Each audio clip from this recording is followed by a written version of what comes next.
Good morning class. आज हम लोग क्लास 10th के लिए क्वेश्चन देखेंगे ऑब्जेक्टिव, जो कि बोर्ड के लिए बहुत ही इंपॉर्टेंट है। तो क्वेश्चन पहला है, देखिएगा आप फिर समझिएगा।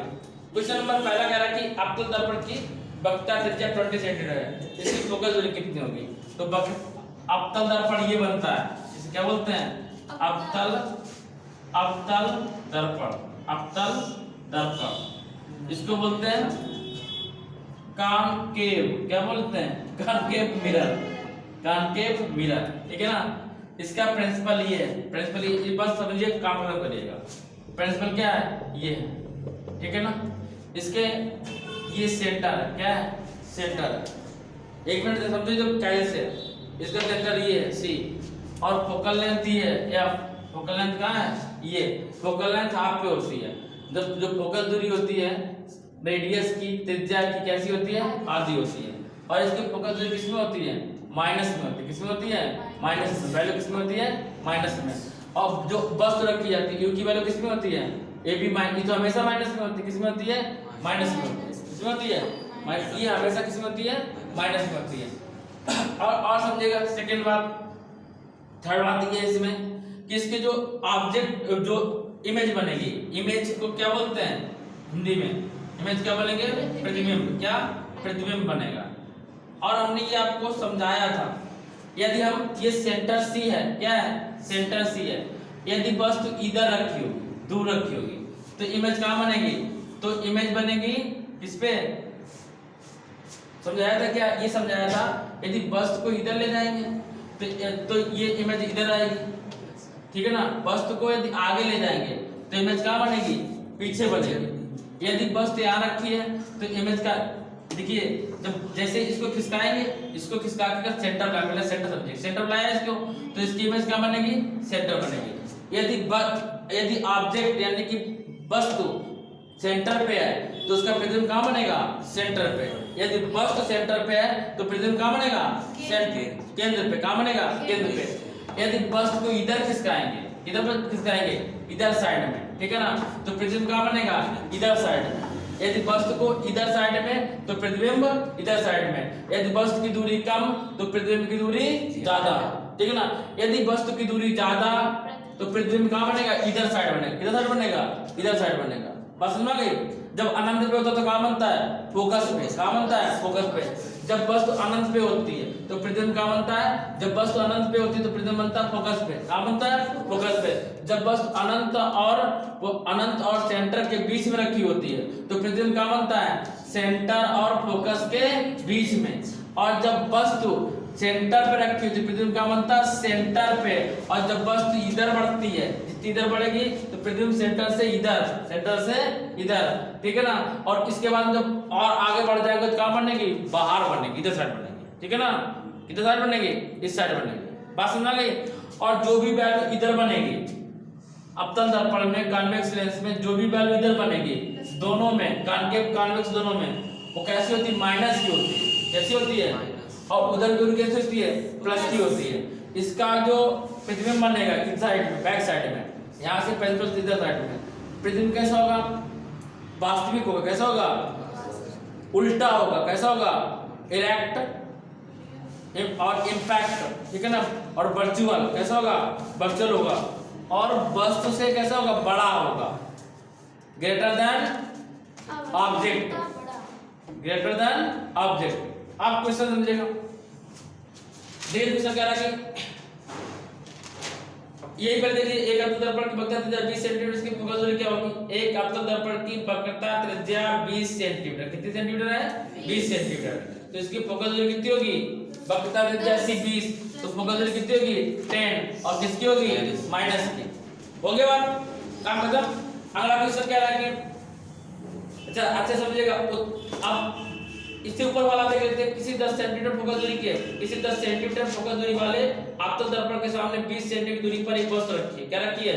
20 सेंटीमीटर दूरी पर एक वस्तु रखी है, तो वस्तु का प्रतिबिंब कहाँ बनेगा? ठीक है ना। तो ऊपर वाला क्वेश्चन भी देखिएगा, फार्मूला क्या होता है? 1/b equal to 1/f equal क्या? 1/f equal 1/b plus 1/u। अब इसमें फोकस दूरी किसकी होती है? माइनस की। और कितना फोकस दूरी है?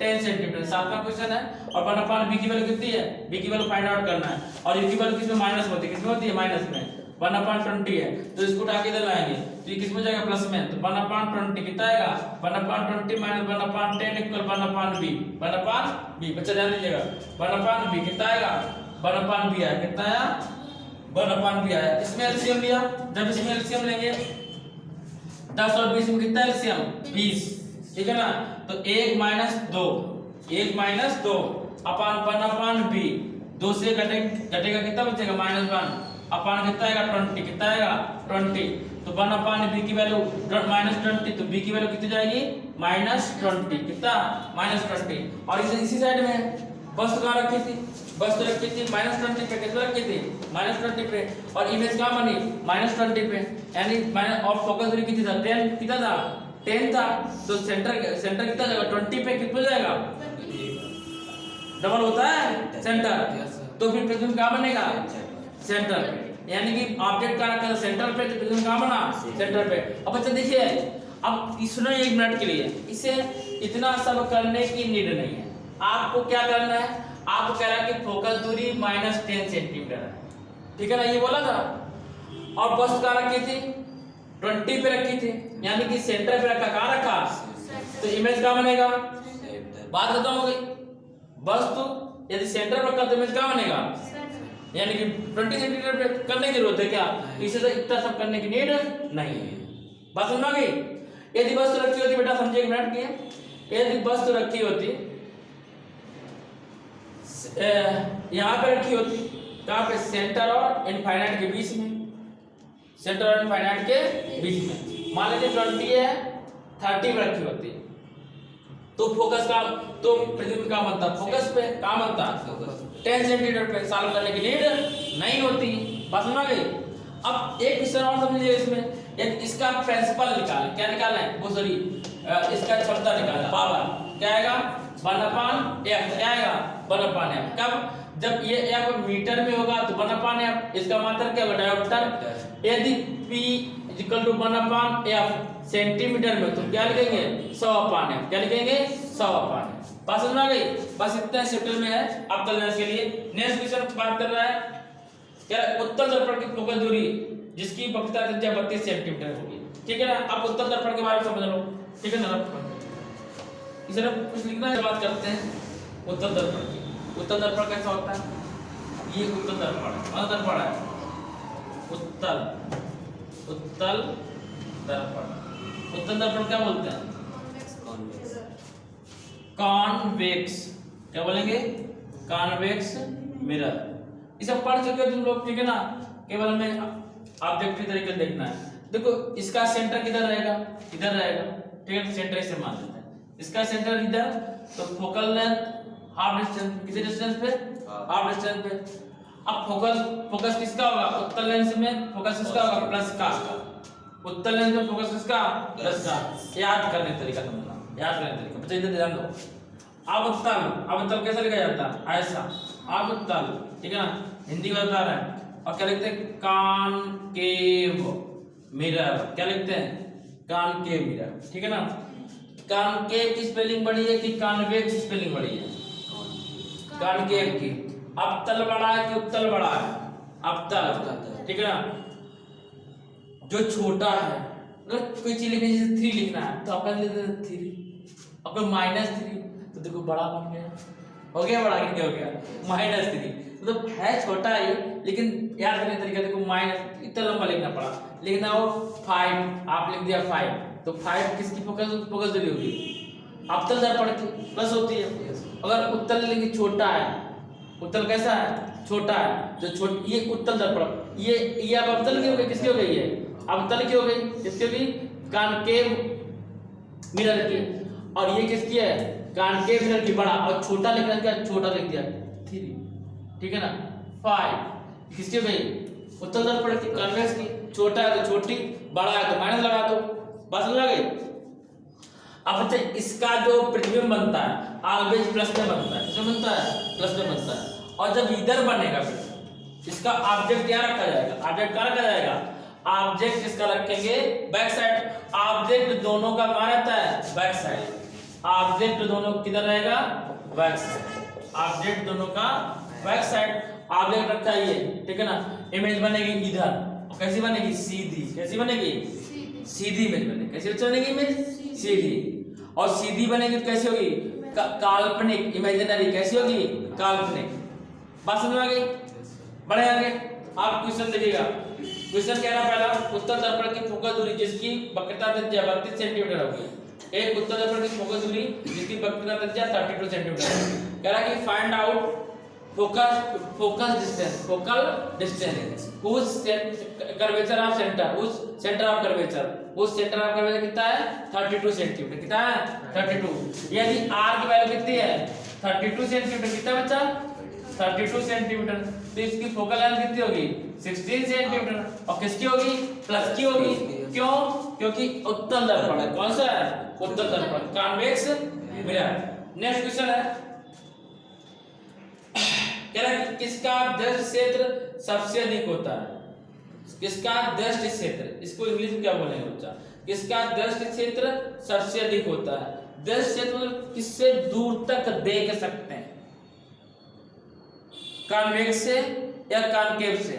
सर कॉनकेव में तो जो जब लाइट रे रिफ्लेक्ट करवाते हैं तो वो अलग-अलग हो जाती है, हाँ, इसमें एक साथ हो जाती है। इसमें देखो, इसमें कैसी होती है, एक साथ हो जाती है, और कॉन्वेक्स में कैसी होती है, अलग अलग हो जाती है, ठीक है ना। लेकिन जब एक साथ हो जाती है तो अगर टार्च लगाओ, अगर टार्च को फैला दो ऐसे, ठीक है ना, तो हमें थोड़ी दूर तक दिखाई देता है, और टार्च का अगर पॉइंट बना दो, फोकस बना दो, तो दूर तक दिखाई देता है। तो दूर तक किसमें दिखाई देगा, कॉन्वेक्स मिरर, उत्तल दर्पण में। और ऐसे ही समझिएगा, याद करने तरीका, तो जो माइनस में था उससे थोड़ी दूर दिखाई देगा, जो प्लस में है उससे दूर तक दिखाई देगा। किसमें, जो प्लस में है, ठीक है ना, किसमें है, प्लस में, उसमें दूर तक दिखाई देगा।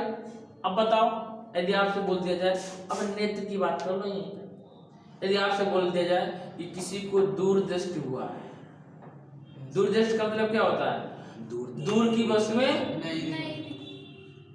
नहीं फिर तुम लोग मतलब दूर की वस्तुएं दिखती पास की वस्तुएं नहीं दिखती हैं। जिसको दूर दृष्टि दोष होता है, जिसको दूर की वस्तुएं साफ दिखती हैं और पास की वस्तुएं साफ नहीं दिखती हैं। जिसको दूर की वस्तु देखनी है, दूर की वस्तु देखनी हो, उसको कौन सा लेंस लगाना चाहिए, उत्तल लगाना चाहिए, कॉन्वेक्स। और जिसको पास की वस्तु देखनी हो उसको कौन लगाना चाहिए, अवतल। कौन लगाना चाहिए, आप लोगों ने देखा होगा बच्चा, ध्यान दीजिएगा। यदि हम दर्पण की बात करें, लेंस की बात करें, समझो थोड़ा सा, ये कौन सा लेंस है बच्चा, इस लेंस को कौन सा लेंस बोलेंगे, जो किनारों पर मोटा होता है और बीच में पतला होता है, इसको कौन सा लेंस बोलेंगे, फटाफट बताइए। Convex lens. कौन सा होता है, कॉन्वेक्स, यानी कि उत्तल दर्पण। कौन सा होता है, उत्तल दर्पण। एक मिनट इसको पॉज कर दो,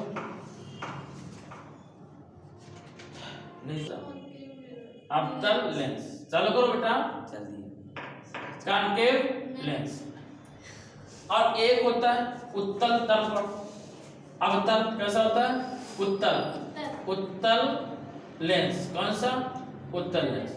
ये उत्तल लेंस है, कौन सा लेंस है, उत्तल लेंस है।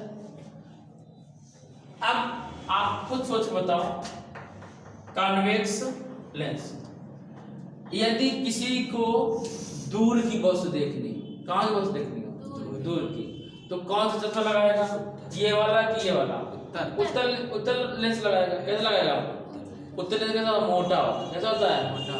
पर सर जो चश्मे में होता है, जिससे मोटा होता है नीचे साइड, उससे तो पास की दिखती है। हाँ, ये पतला होता है, जो नीचे साइड पतला होता है, नीचे साइड जो पतला होता है, आप देखिए नीचे साइड पतला होता है, तो टच करके देखिए, नीचे साइड पतला होता है, तो ये कौन सा होता है, अवतल लेंस, कॉन्वेक्स लेंस होता है। चलिए इसको हम लोग मानव नेत्र पढ़ेंगे, आगे बढ़ते हैं।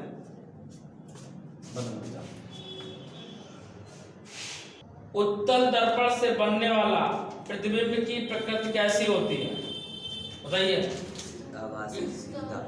The nature of convex mirror, the nature of convex mirror कैसा होगा, सीधा होगा, ठीक है ना।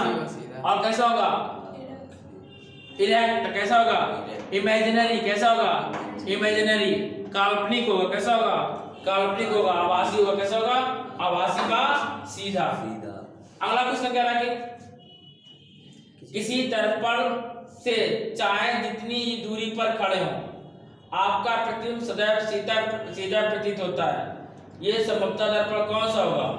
या तो समतल अथवा उत्तल, प्लेनर और कॉन्वेक्स मिरर। कौन सा? प्लेनर और कॉन्वेक्स मिरर दोनों हो सकते हैं। अगला क्वेश्चन कह रहा है एक उत्तल दर्पण की फोकस दूरी 10 सेंटीमीटर है, उसकी दर्पण की वक्रता त्रिज्या कितनी होगी? कह रहा है कि फोकस दूरी 10 सेंटीमीटर। क्या बोल रहा है? Focal distance 10 centimetre. एक उत्तल लेंस कह रहा है। कौन सा लेंस कह रहा है? उत्तल यानी कॉन्वेक्स लेंस। कॉन्वेक्स लेंस की फोकस दूरी कितनी है? 10 सेंटीमीटर। तो इसका कह रहा है कि find the radius of curvature, त्रिज्या क्या होगी इसकी? रेडियस ऑफ कर्वेचर त्रिज्या क्या होगी? तो पता डबल होती, कितनी होती है? Double 20 centimetre. बिना कुछ किए सॉल्व कर दिया। आगे बढ़ते हैं। नेक्स्ट क्वेश्चन है क्या उत्तल लेंस द्वारा किसी वस्तु का वास्तविक उल्टा बड़ा प्रतिबिंब बनने के लिए वस्तु को रखना चाहिए, वस्तु को क्या रखना चाहिए? क्या कह रहा है? उत्तल लेंस द्वारा किसी वस्तु का वास्तविक उल्टा एवं बड़ा प्रतिबिंब बनने के लिए वस्तु को रखना चाहिए लेंस से f तक 2f के बीच में। देखो ये लेंस है, ये लेंस है। कैसा लेंस है? कॉन्वेक्स लेंस है, उत्तल लेंस है। अब ये कह रहा है कि बड़ा प्रतिबिंब बनाना है। कैसा बनाना है? वास्तविक बनाना है। कैसे बनाता है? रियल बनाना है। कैसे बनाना है? रियल। और रियल कहाँ बनेगा बच्चा? पीछे की ओर। कहाँ बनेगा? पीछे की ओर। रियल कहाँ बनेगा? पीछे की ओर बनेगा। कहाँ बनेगा? पीछे की ओर बनेगा। उत्तल लेंस द्वारा वस्तु का वास्तविक उल्टा एवं बड़ा प्रतिबिंब, बड़ा बने, उल्टा बनेगा। कैसा बने? उल्टा बने और बड़ा बने। ठीक है ना? वस्तु से तो वस्तु को कहाँ रखना चाहिए? वस्तु को रखना चाहिए। ये देखो एफ है इसका, इस लेंस का क्या है? ये एफ है और इसका डबल क्या सी होता है और सी को बोलते हैं 2f। तो f और 2f के बीच में रखना चाहिए, f और 2f के बीच में। ऐसे भी कह सकता था फोकल और सेंटर के बीच में। क्या रखना चाहिएगा? फोकल और सेंटर के बीच में। बात समझ गई? फोकस और सेंटर के बीच में। अगला क्वेश्चन है कांच का अपवर्तनांक अधिकतम किस में होता है? Refractive index. ठीक है ना? रिफ्रैक्टिव इंडेक्स किसका मैक्सिमम होता है? बच्चा समझेगा रिफ्रैक्टिव इंडेक्स किसका मैक्सिमम होता है? समझेगा, पूरा समझेगा बच्चा। इसको रब करते हैं, बंद कर देना। आप देखिएगा यदि हम प्रिज्म की बात करें, इसे क्या बोलते हैं? प्रिज्म। इंग्लिश हिंदी में दोनों क्या बोलेंगे? प्रिज्म। बच्चा ध्यान दीजिए। यदि यहाँ से लाइट रेज इंसिडेंट की जाए, क्या इंसिडेंट की जाए? कौन सी light rays? White light rays. Sunlight. कौन सी लाइट? बल्बरेडी। सभी कैसी लाइट रेज होती है? White light raise. हिंदी में बोलते हैं श्वेत प्रकाश। क्या बोलते हैं? श्वेत प्रकाश। जब इस पे श्वेत प्रकाश डालेंगे, इस पे प्रिज्म पे, जैसे श्वेत प्रकाश डालेंगे तो लाइट रेज ये इसको पार करेगी, इसको प्रिज्म को। जब एक मीडियम से, एक माध्यम से दूसरे माध्यम जाती है तो बैंड हो जाती है, मुड़ जाती है। क्या होती है? और जब एयर से, हवा से, किससे? एयर से ग्लास में जाएगी। किसमें जाएगी? ग्लास में जाएगी। तो ग्लास ये इनसाइड, ये नॉर्मल होता है, ये नॉर्मल की ओर मुड़ता है। किधर बैंड होता है? नॉर्मल की ओर। ये क्या है? नॉर्मल। नॉर्मल क्या बोलते हैं? अभिलंब। ठीक है ना? इधर भी क्या होगा? एक अभिलंब होगा, एक नॉर्मल इधर होगा। नॉर्मल क्या बोल देंगे? अभिलंब। अभिलंब। ठीक है ना? तो ये अभिलंब की ओर मुड़ जाती है और इसके बाद में ये क्या होगी? जब बाहर निकलेगी तो फिर बैंड होगी। कहाँ? नीचे की ओर। ठीक है ना? नीचे की ओर बैंड होगी। और इसमें 7 कलर निकलते हैं। कितने कलर बनते हैं? 7। 3 4 5 6 7। ठीक, ध्यान दीजिए बच्चा। ये पर्दे पर देखी जाती है, स्किन पे देखी जाती है। किस पे देखी जाती है? स्किन पे। ठीक है ना? ये कहाँ देखी जाएंगी? स्किन पे। और इसे याद करने का मेथड होता है बच्चा बिब गियोर। क्या होता है? बिब गियोर। क्या होता है? बिब गियोर। ठीक है ना? बिब गियोर क्या होता है? बिब गियोर। आप समझिएगा बच्चा। जो सबसे ऊपर लाइट होती है उसका एंगल सबसे कम और जो सबसे नीचे होगी उसका कोण सबसे ज्यादा। यदि कोण पूछा जाए किसका सबसे ज्यादा होता है? बैंगनी का, B फॉर बैंगनी, I for Indigo, I for Indigo, और B for blue, G for green, Y for yellow, O for orange, R for red. ठीक है ना, समझिएगा। सबसे ज्यादा कोण पूछा जाए किसका होगा? बैंगनी का। सबसे कम कोण किसका होगा? रेड का। और जिसका सबसे कम कोण होगा ये वायलेट। ठीक है ना, आप समझेगा, ध्यान दीजिए। जो सबसे कम, जैसे आप कोई चीज फेंको ऐसे टक से, जब कोई चीज फेंकोगे अगर वो सीधी जा रही है तो उसमें कोण क्या बनेगा? कम बनेगा। और जो पास में गिरेगी टप से, ठीक है ना, उसका कोण बनाइए तो उसका कोण कैसा बनेगा? ज्यादा बनेगा। ठीक है ना, तो सबसे ज्यादा तरंग दैर्घ्य वेवलेंथ किसकी होगी? रेड की। तरंग दैर्घ्य किसकी होगी? तो दूर तक कौन जाएगा? रेड। आप देखोगे कि लड़कियों को सिंदूर लगाया जाता है, जिसकी प्लाट की रजिस्ट्री हो जाती है लड़की को लगाया जाता है सिंदूर। लगाया, सिंदूर क्यों लगाया जाता है? कि दूर दिखाई पड़े कि हाँ इसकी शादी हो गई, सिंदूर लो। ठीक है ना, इसलिए रेड सिंदूर लगाया। जो खतरे की निशानी होती है वो दूर दिखाई पड़े, इसलिए सिग्नल होता है क्रॉसिंग पे। तो ठीक है ना, जो सिग्नल होता है क्रॉसिंग पे कैसा होता है? रेड होता है। क्यों होता है? कि दूर दिखाई पड़े। ठीक है ना, इसलिए रेड। तो याद करने का तरीका, वेवलेंथ का, वेवलेंथ कितनी ज्यादा होगी? रेड की। किसकी होगी? रेड की। वेवलेंथ, वेवलेंथ क्या बोलते हैं? तरंग दैर्घ्य। तरंग दैर्घ्य क्या बोलेंगे? तरंग दैर्घ्य। वेवलेंथ, वेवलेंथ ज्यादा किसकी होगी? रेड की। ज्यादा किसकी होगी? रेड की। ग्रेटर, ग्रेटर किसकी होगी? ग्रेटर मान बड़ी, ज्यादा किसकी होगी?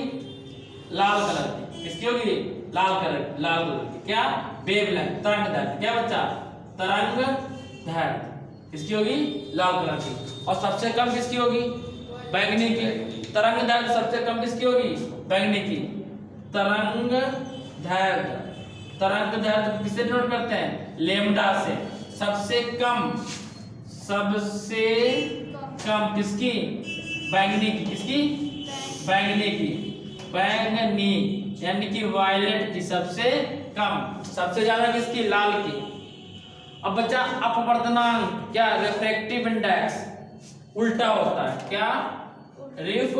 रिफ्रैक्टिव इंडेक्स, रिफ्रैक्टिव इंडेक्स क्या होता है? उल्टा होता है। रिफ्लेक्शन इंडेक्स क्या होता है? उल्टा होता है। क्या होता है? उल्टा होता है। किसका? तरंग दैर्घ्य का। किसका? तरंग दैर्घ्य का। रिफ्रैक्टिव इंडेक्स क्या बोलते हैं? अपवर्तनांक। क्या बोलते हैं? अपवर्तनांक, अपवर्तनांक। अपवर्तनांक उल्टा हो, अपवर्तनांक उल्टा होता है तरंग दैर्घ्य का। सबसे ज्यादा तरंग दैर्घ्य किसका होगा? बोलिए, सबसे ज्यादा तरंग दैर्घ्य, सॉरी अपवर्तनांक, अपवर्तनांक, अपवर्तनांक, अपवर्तनांक। अपवर्तनांक का नोट करते हैं रिफ्रैक्टिव इंडेक्स को एन से। किसका? एन से। सबसे ज्यादा रिफ्रैक्टिव इंडेक्स किसका होगा? बैंगनी का। किसका होगा? बैंगनी का। उल्टा होता ना, रिफ्रैक्टिव इंडेक्स सबसे ज्यादा किसका? बैंगनी का। और सबसे कम, सबसे कम, सबसे कम अपवर्तनांक किसका? लाल का। अपवर्तनांक सबसे कम किसका? लाल का। और तरंग दैर्घ्य सबसे ज्यादा किसका? लाल का। ठीक है ना, अपवर्तनांक सबसे कम लाल का। तरंग दैर्घ्य अपवर्तनांक का कैसा होता है? उल्टा होता है। देखिए बच्चा, अब ये कह रहा है क्वेश्चन, देखिएगा 15 नंबर। 15 नंबर क्वेश्चन कह रहा है कि कांच का अपवर्तनांक अधिकतम होता है किसके लिए? बैंगनी रंग के लिए। किसके लिए होता है? बैंगनी रंग के लिए। ठीक है ना, अब देखो, अगर आपको बैंगनी रंग ना दिया जाए, जैसे इंडिगो, ब्लू, ग्रीन, येलो, तो इसमें सबसे ज्यादा तरंग दैर्घ्य किसकी होगी? येलो की। और अपवर्तनांक सबसे ज्यादा किसका होगा? इंडिगो का। किसका होगा? इंडिगो। इंडिगो क्या बोलते हैं? अब तो पढ़ लेना इंग्लिश को, जो समझ ना आए क्वेश्चन वो इंग्लिश में पढ़ लिया करता। ठीक है ना, पेपर दोनों आता है, इंग्लिश हिंदी दोनों लिखा होता है। ठीक है ना। अब बच्चा नेक्स्ट क्वेश्चन, एक गोलीय दर्पण की फोकस दूरी f, गोलीय दर्पण की फोकस दूरी कितनी है? f, और वक्रता त्रिज्या r है, तो संबंध क्या होगा? r = f। क्या होगा? अब इसमें कौन सी बड़ी बात है? कहीं पर भी जो r to f का डबल होता है, r f का डबल होता है, या f r का आधा होता है, f r का आधा, f आर का आधा और आर एफ का 2 गुना, ठीक है ना। नेक्स्ट क्वेश्चन बोल रहा है 17 नंबर, यदि अपवर्तनांक I तथा अपवर्तन कोण R हो तब अपवर्तित किरण का विचलन होगा, अपवर्तित किरण का विचलन होगा। विचलन को बोलते हैं डेल्टा, ठीक है ना, क्या बोलते हैं डेल्टा। और विचलन की इंग्लिश होती है, क्या होती है, डिस्पर्जन। क्या होती है बच्चा, इधर समझेगा, डिस्पर्जन एंगल। ये जो यहाँ पर देखिए ये फिगर बनता है, ये ऐसे जाता है, ये ऐसे जाता है, यहाँ डेल्टा बनता है, क्या बनता है डेल्टा। ये प्रिज्म एंगल होता है, प्रिज्म कोण क्या होता है, ये प्रिज्म एंगल, ध्यान दो बच्चा, ये प्रिज्म कोण होता है। ये देखो ये नॉर्मल है, क्या ये नॉर्मल है, और ये क्या है नॉर्मल अवलंब है, और ये क्या है आपतित किरण जो इंसिडेंट रे क्या है। तो इंसिडेंट एंगल क्या होता है, आई होता है, इंसिडेंट एंगल क्या होता है, आई होता है। ये रे बाहर निकल रही, क्या निकल रही है बाहर, इसके बीच एंगल कितना होता है, आर, क्या होता है आर, आपको पता है। तो डेल्टा की वैल्यू क्या, विचलन कोण डेल्टा कहलाता है, डेल्टा बराबर होता है आई माइनस आर, क्या होता है आई माइनस आर। ये विचलन कोण, इसे क्या बोलते हैं विचलन कोण, क्या बोलते हैं विचलन कोण। इंग्लिश में क्या होता है इसको बच्चा, इंग्लिश में क्या बोलते हैं डिपर्सन एंगल, क्या इसका dispersion angle delta, dispersion angle delta, delta बराबर ये डेल्टा पढ़ते हैं, क्या पढ़ते हैं डेल्टा, डेल्टा इक्वल क्या होता है आई माइनस आर, क्या होता है आई माइनस आर। इसे नोट कर लो बच्चा। ये कह रहा है यदि दो माध्यमों के सीमा पृष्ठ पर एक प्रकाश किरण लंबवत आपतित होती है तो अपवर्तन कोण कितना होगा, समझेगा। कह रहा है कि यदि दो माध्यमों के बीच, बच्चा ये समझेगा, एक मीडियम ये है, एक मीडियम एयर है, क्या है एयर है, हवा, क्या है हवा, और दूसरा मीडियम पानी, नीचे पानी भरा, क्या भरा पानी, बाट, अरे यार पानी नहीं लिख पा रहा है, पानी, वाटर, क्या भरा है वाटर, क्या भरा है वाटर। एक मीडियम क्या है हवा, और नीचे क्या है पानी, ये क्या है नॉर्मल, क्या है नॉर्मल। यदि आप ऐसे डालेंगे इसको तो ये अंदर क्यों झुकेगा, इसे आई बोलते हैं, पढ़ा था, इसे क्या बोलते हैं आर बोलते हैं। अगर ऊपर पानी होता नीचे हवा होता तो ये दूर हटता, क्या होता। अब इसमें उल्टी बात कह रहा, इसमें क्या कह रहा है, यदि दो माध्यमों के सीमा पृष्ठ पर एक प्रकाश किरण लंबवत आपतित हो, कैसे कैसे डाली जाए लंबवत, लंबवत का मतलब 90 डिग्री पे, कैसे डाली जाए 90 डिग्री पे। वो कह रहा सीधा कि ऐसे डाल दो, नॉर्मल पे डाल दो, जो नॉर्मल बना था, और कह रहा है यहीं पे टार्च लगा दो नॉर्मल पे, और जब नॉर्मल पे टार्च लगाएंगे तो ये मुड़ेगा नहीं, तो सीधा निकल जाएगा, ऐसा लगा। ये आई लाइट, ये नॉर्मल था, नॉर्मल पे ही लाइट डाल दी 90 डिग्री पे, कितने डाली 90 डिग्री पे, नॉर्मल पे ही लाइट डाली, क्या डाली लाइट डाली, तो सीधी निकल जाएगी, कैसे निकल जाएगी सीधी निकलेगी, ये किधर भी नहीं मुड़ेगी। तो एंगल कितने बनेगा 0 डिग्री का, कितने बनेगा एंगल बनेगा 0 डिग्री का, ठीक है ना। नॉर्मल डाली, नॉर्मल निकल गई, कौन कितने डिग्री बना 0 डिग्री का। नेक्स्ट क्वेश्चन देखिए, चौथियावा वाला क्वेश्चन एनसीईआरटी में पूछ दिया गया है, क्या कह रहा है, निम्नलिखित में कौन सा पदार्थ लेंस बनाने के लिए प्रयुक्त नहीं किया जाता है, in which material does not use to make lens.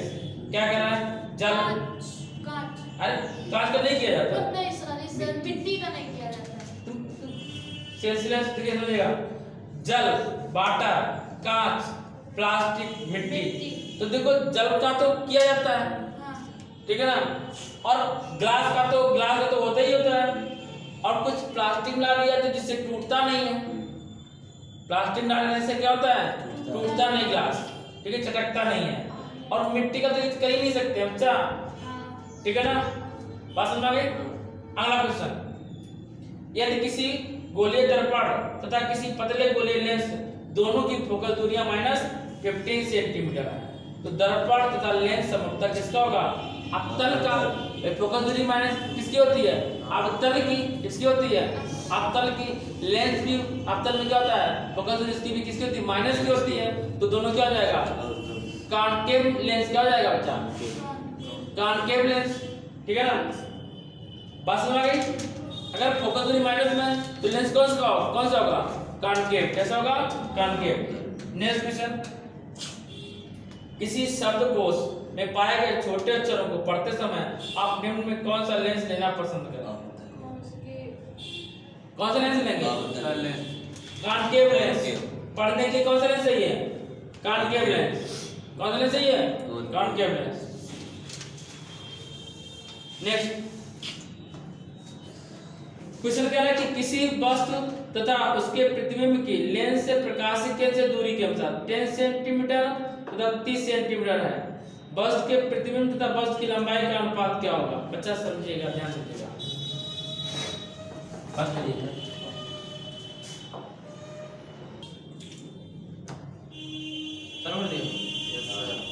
देखिएगा क्वेश्चन ये बोल रहा है बच्चा, क्या किसी वस्तु तथा उसके प्रतिबिंब की, वस्तु यानी कि ऑब्जेक्ट और प्रतिबिंब माने इमेज, किसी वस्तु तथा उसके प्रतिबिंब की लेंस के प्रकाशिक केंद्र से दूरियां के अनुसार 10 सेंटीमीटर और 30 सेंटीमीटर है। देखो ये प्रकाशिक केंद्र सी से पूछ सकते हैं। क्या? प्रकाशिक केंद्र सी से। यहाँ से जो ऑब्जेक्ट रखा, वस्तु रखा है, वो कितनी डिस्टेंस रखा है? 10 सेंटीमीटर। कहाँ रखा है? 10 सेंटीमीटर। क्या रखा है? 10 सेंटीमीटर पे रखा है ऑब्जेक्ट ओ डैश, ठीक है ना। और इसका 30 सेंटीमीटर क्या बन रहा है बच्चा? इमेज बन रहा है। कितने सेंटीमीटर पे? 30 सेंटीमीटर पे। 30 सेंटीमीटर क्या बन रही है? इमेज बन रही है।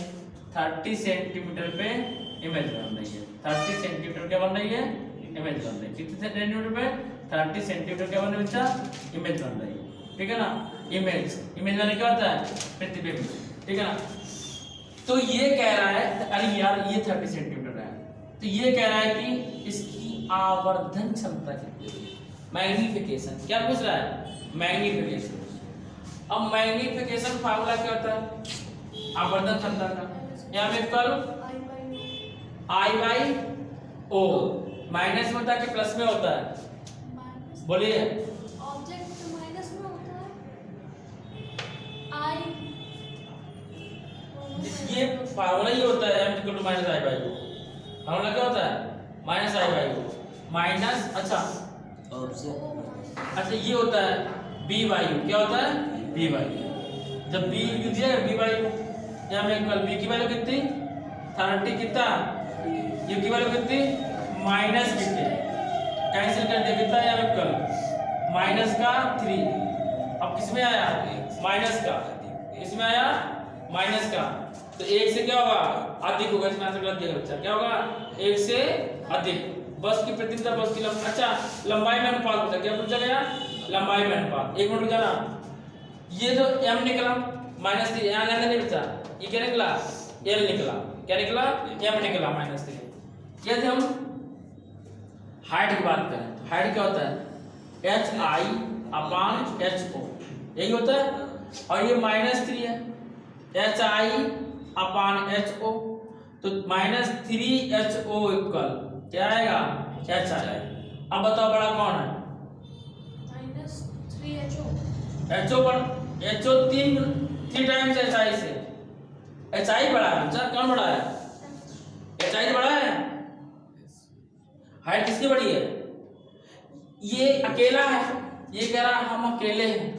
अब ये कह रहा है ये किसके इक्वल है? ये कह रहा है हम जब 3 को मिलाएंगे तब इक्वल होंगे। अरे हमारे पास 100 रुपया है या हमारे पास 300 रुपया है, तुम्हारे पास 100 रुपया है। अगर बराबर करना तो 3 का गुणा किसमें कराएंगे? तुम्हारे में कराएंगे ना। हमारे पास 300 रुपीज है, ठीक है ना। ये बी हम है और आपके पास 100 रुपया है। अब कह रहा है कि हमको बराबर लिखना है। क्या हमें सब बराबर लिखना है? तो मैं तो मान लिया कि 3 का गुणा करा लो, इसमें पर करा लो 3 का। तो छोटा कौन है? इसमें 3 गुणा कराना पड़ा, वो छोटा है। तो छोटा कौन है? HO छोटा। कौन छोटा है? HO। और इसमें से जरा उल्टा दिया गया है। इसमें कह रहा है कि वस्तु की, अच्छा वस्तु की प्रतिबिंब तथा वस्तु की लंबाई का अनुपात क्या होगा? वस्तु का प्रतिबिंब तथा वस्तु 1 से कम नहीं 1 से ज्यादा क्या होगा? कितना निकला? 3 निकला। कितना निकला? 3। Next question. किसी बिंब की वास्तविकता समान साइज का प्रतिबिंब प्राप्त करने के लिए बिंब को उत्तल लेंस के सामने कहाँ रखना चाहिए? तो याद रखिएगा फोकस दूरी की दुगनी दूरी पर। बस कहाँ रखना चाहिए? फोकस दूरी के दुगनी दूरी पर, यानी कहाँ रखना चाहिए? सेंटर पे। कहाँ रखना चाहिए? सेंटर पे। नेक्स्ट क्वेश्चन है, समझा चुके इसको। नेक्स्ट क्वेश्चन है, यदि उत्तल लेंस के सामने वस्तु 2f पर रखी है तो उसका प्रतिबिंब कैसा बनेगा? 2f पे बनेगा, सेंटर बनेगा। कहाँ बनेगा? सेंटर पे, 2f पे बनेगा। किस पे बनेगा? 2f पे बनेगा, ठीक है ना। अगला क्वेश्चन कह रहा है कि 1 मीटर फोकस दूरी के उत्तल लेंस की क्षमता क्या होगी? बच्चा कह रहा है 1 मीटर, क्वेश्चन नेक्स्ट कह रहा है 1 मीटर फोकस क्या, फोकस दूरी पर उसकी क्षमता क्या होगी, पावर क्या होगा? 1 मीटर फोकस दूरी पर, 1 मीटर फोकस दूरी पर, 1 मीटर फोकस दूरी पर उसकी क्षमता क्या होगी, पावर क्या होगा? तो P इक्वल क्या होता है? 1/f। P इक्वल 1/, अब 1 मीटर में ना तो 1/1, और 1/1 क्या? 1 डायोप्टर। कितना आएगा? 1 डायोप्टर। पावर कितनी आएगी? 1 डायोप्टर। ये बात समझा कि पावर 1 डायोप्टर। अगला क्वेश्चन क्या है? अगला क्वेश्चन क्या है? कौन सा नंबर था? हाँ, अब लेंस कौन सा है? कॉन्वेक्स लेंस है, तो किसमें रहेगा? प्लस का रहेगा, इसका रहेगा प्लस का, इसलिए कॉन्वेक्स बोला है, ठीक है ना। नेक्स्ट कह रहा है 1 मीटर फोकस दूरी के उत्तल लेंस की क्षमता, अच्छा हो गया। लेकिन 50 सेंटीमीटर फोकस दूरी वाले उत्तल लेंस की क्षमता क्या होगी? 50 सेंटीमीटर वाले फोकस दूरी की, बच्चा क्वेश्चन क्या बोल रहा है? 50 सेंटीमीटर फोकस दूरी वाले उत्तल लेंस की, उत्तल लेंस बोले तो कॉन्वेक्स मिरर, कॉन्वेक्स मिरर के पावर निकाल रहे हैं, इसके लिए कॉन्वेक्स मिरर की, और फोकस कितना दिया है? 50 सेंटीमीटर। तो P इक्वल क्या आएगा? 1/f। क्या आएगा? 1/f। तो P इक्वल, अब 1/f जब सेंटीमीटर तो हमने क्या दिया था? 100, तो 100/f। अब ये बात का ध्यान रखें, मीटर में होगा तो 1/f, सेंटीमीटर में होगा तो 100/f, ठीक है ना। तो 52 जा 100, ठीक है ना। तो P इक्वल कितना है बच्चा? 2 डायोप्टर। प्लस का कि माइनस का? कॉन्वेक्स लेंस है तो प्लस का, उत्तल लेंस है किसका आएगा? प्लस का 2 डायोप्टर, ठीक है ना। अगला क्वेश्चन कह रहा है एक उत्तल लेंस की क्षमता 5 डायोप्टर है, एक उत्तल लेंस की क्षमता 5 डायोप्टर है, तो इसकी फोकस दूरी कितनी होगी? एक उत्तल लेंस की क्षमता, पावर कह रहा है 5 डायोप्टर। क्या कह रहा है? Power 5 dioptre. पावर बोले तो 5 डायोप्टर। तो कह रहा है उत्तल लेंस मतलब कॉन्वेक्स लेंस, कौन सा? कॉन्वेक्स मिरर, कॉन्वेक्स मिरर, उत्तल दर्पण का फोकस कितना होगा, ठीक है ना। अब ऑप्शन पे ध्यान देंगे, ऑप्शन पे ध्यान देंगे। ऑप्शन मीटर में है कि सेंटीमीटर में, सॉल्व करने के लिए याद रखेंगे। तो ऑप्शन दिया गया 50 सेंटीमीटर, अच्छा सेंटीमीटर पे ऑप्शन 50 सेंटीमीटर, कितना है? प्लस का 50 सेंटीमीटर, माइनस का 50 सेंटीमीटर, माइनस का 20 सेंटीमीटर और प्लस का 20 सेंटीमीटर। अब कुछ लोग पगले टाइप के होते हैं, अब जब पगले टाइप होते हैं तो कह रहे हैं कि 1/f वाला लगाए, 100/f वाला लगाए। बच्चा पता है कि जब सेंटीमीटर आपको दिया गया तो 100/f वाला लगाएंगे, ठीक है ना। तो P इक्वल क्या? 1/f, क्या? 1/f। तो F इक्वल कितना जाएगा? सॉरी 100/f, कितना? 100/f। तो कितना जाएगा? 100/p, कितना जाएगा? 100/p। और कॉन्वेक्स लेंस है कौन सा? कॉन्वेक्स मिरर है, उत्तल लेंस है, कौन सा लेंस है? उत्तल। जब उत्तल लेंस होगा बच्चा, जब उत्तल दर्पण होगा, कौन सा दर्पण? उत्तल दर्पण, तो प्लस का रहेगा, फोकस दूरी किसका रहेगा? प्लस का। अगर ये उत्तल लिखा होता तो क्या हो जाता? माइनस हो जाता, बस इतना डिफरेंस रहता, ठीक है ना। तो F इक्वल 100 और कितना? 5/5 करेंगे तो कितना आएगा? 20, कितना आएगा बच्चा? 20 क्या आएगा? सेंटीमीटर, और कैसा? प्लस का 20 सेंटीमीटर। डी ऑप्शन हो गया। नेक्स्ट क्वेश्चन,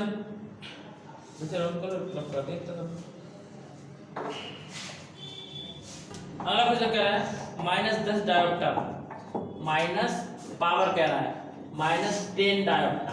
अच्छा ध्यान सुनना, -10 डायोप्टर क्षमता वाले लेंस की फोकस दूरी क्या होगी? अब माइनस लिखा हुआ है, अब माइनस किस में हो सकता है? कॉनकेव लेंस, कौन सा? अवतल मिरर, ठीक है ना। अवतल दर्पण है, आधा इंग्लिश आधा हिंदी। चलिए, तो अब ऑप्शन किस में दिया गया? सेंटीमीटर में, किसमें दिया गया? सेंटीमीटर पे। तो क्या लगाएंगे? P इक्वल 100/f, ठीक है ना। तो F equal 100/-p, F equal 100/p -10, 0 0 आया। F equal -10 centimetre. अब पूछते हैं कि कौन सा लेंस होगा? अगर ये पूछा होता तो कौन सा लेंस होगा? अवतल। कौन सा होगा? अवतल, ठीक है ना। इसको क्या बोलेंगे? कॉनकेव, कॉनकेव मिरर, कौन सा? कॉनकेव मिरर, ठीक है ना। अगला क्वेश्चन है निर्वात में प्रकाश की चाल कितनी होती है 3 × 10⁻⁸ कितनी होती है। लाइट ऑफ ब्लास्ट की फार्मूला क्या होता है 3 वैल्यू कितनी 3 × 10⁸ मीटर पर सेकंड। ये लाइट ऑफ ब्लास्ट किसकी होती है लाइट ऑफ ब्लास्ट किसमें होती है ये एयर में होती है किसमें होती है एयर में होती है अथवा और वैक्यूम में C = 3 × 10⁻⁸ होती है। कांच में जाएंगे बच्चा समझेगा कांच में होंगे हीरे में ग्रेफाइट में होंगे डायमंड में होंगे कांच में डायमंड में जल में मतलब तो क्या हो जाएगी C का मान कम हो जाता है 2 × 10⁻⁸ रह जाता है 2 पॉइंट समथिंग ठीक है ना। और एयर में कितनी होती है 3 × 10⁻⁸ कितना होता है 3 × 10⁻⁸ मीटर पर सेकंड। हमने कह रहा है कि मीटर पर सेकंड ये बात रखना अगर सेंटीमीटर में होगा तो 10⁻10 होगा कितना होगा 3 × 10⁻10 होगा। नेक्स्ट कह रहा है कि पूर्ण आंतरिक परिवर्तन के लिए आवश्यक शर्त क्या होगी। पूर्ण आंतरिक परिवर्तन के लिए प्रकाश तरंग का सघन माध्यम से विरल माध्यम में। अच्छा आंतरिक परिवर्तन क्या होता है देखो ये पूर्ण आंतरिक परिवर्तन।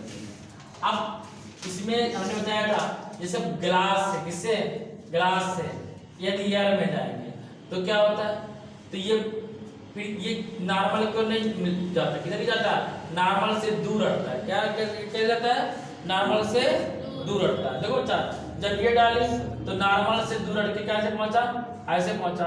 इसी को और हम अगर खिसकाते हैं देखो ध्यान दीजिएगा इसी को इसको और नीचे करते हैं ऐसे करते हैं जब ऐसे कर देंगे तो बैंड कैसे पहुंच जाएगा ये पहुंच जाएगा 90 डिग्री पे। तो इसे पूर्ण आंतरिक परिवर्तन कहते हैं। क्रिटिकल एंगल क्या बोलते हैं क्रिटिकल एंगल क्या बोलते हैं क्रिटिकल एंगल। और क्रिटिकल एंगल के लिए ऊपर माध्यम कौन होना चाहिए ऊपर सघन होना चाहिए क्या होना चाहिए सघन। सघन का मतलब होता है सघन का मतलब होता है कंप्रेशन क्या कंप्रेशन। नीचे नीचे क्या होता है रेयरफैक्शन क्या होना चाहिए रेयरफैक्शन मतलब विरल माध्यम क्या होना चाहिए विरल। विरल माने हल्का और सघन माने घना ठीक है ना। नीचे क्या होना चाहिए विरल माध्यम रेयर मीडियम कौन सा रेयर मीडियम। ऊपर क्या होना चाहिए डेंसर मीडियम कौन सा मीडियम डेंसर मीडियम। नीचे रेयर मीडियम ऊपर डेंसर मीडियम। नेक्स्ट क्वेश्चन आप सब कर सकते हो आप लोग ठीक है ना आपको से बचा नहीं है बच्चा ठीक। कौन सा नंबर बोलिए उसमें नहीं है इसमें 30 अच्छा वो बात लिखिए 35 पेज पे अच्छा 35 क्वेश्चन एक बार है बहुत इंपॉर्टेंट है। क्या निर्वात में प्रकाश की चाल 3 मीटर पर सेकंड है तो कांच का पतंग 1.5 हो तो कांच की चाल क्या होगी। देखिए बच्चे कह रहा है कि निर्वात में चाल कितनी है स्पीड कितनी बताई थी बोलिए चालू है क्या वीडियो यस सर चलो बनाए तब देखो प्रकाश की चाल एयर में कितनी होती है 3 × 10⁸। अब ये कह रहा है कि हमें उसने बताई कांच में इसकी चाल कितनी। कांच का मतलब किसमें ग्लास किसमें ग्लास में। और ग्लास का रिफ्रैक्टिव इंडेक्स कितना है 1.5 कितना है बच्चा 1.5 कितना है 1.5। अच्छा ध्यान दीजिएगा n = C/B होता है क्या होता है C/B। हमें तो B इक्वल कितना होगा B इक्वल बच्चा कितना होगा B इक्वल कितना जाएगा C/n कितना जाएगा C/n। तो B इक्वल C की वैल्यू 3 × 10⁸ 3 × 10⁸ n का वैल्यू 1.5 पॉइंट आया 0 बढ़ाया 15 दूनी 30। तो B इक्वल हमने बताया था कि कांच में कितनी चाल होती है प्रकाश की 2 × 10⁸ मीटर पर सेकंड। दैट्स ऑल बस समझ गए। तो गाइस थैंक यू मिलते हैं नेक्स्ट वीडियो के साथ तब तक के लिए जय हिंद।